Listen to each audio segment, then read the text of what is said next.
In Brazil, millions of genetically engineered mosquitoes have been released into the wild in a bid to curb the rapid rise of the Zika virus across the Americas. Richard Bastic has met the creator of the modified insect at a government research laboratory in England to ask how it will help.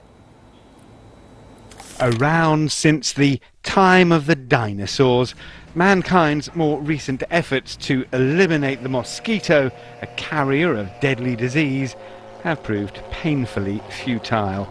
With the explosive Zika outbreak, the battle has taken a controversial new turn.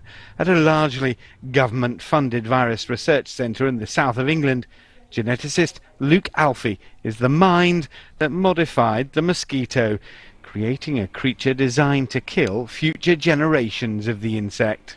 All of the offspring will inherit one copy of the gene from the father, and so those offspring will fail to develop through to adults.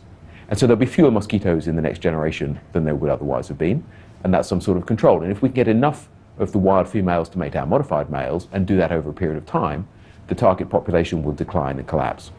Across Brazil, millions of these genetically engineered mosquitoes are being released into the wild. Soon, Florida in the United States could follow suit, combating the virus as it makes its way north.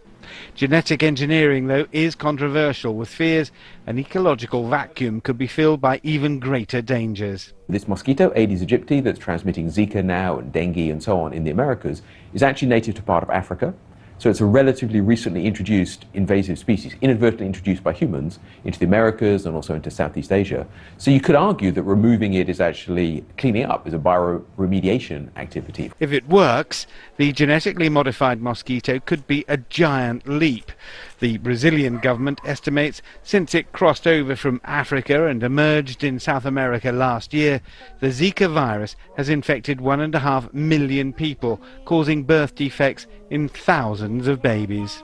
The Zika virus has been declared an international public health emergency. To fight it, governments across the Americas have been forced to put to one side their concerns over genetic engineering for what's hoped will be mankind's first long-term triumph over an ancient foe. Richard Bestick, CCTV at the Pirbright Institute, England.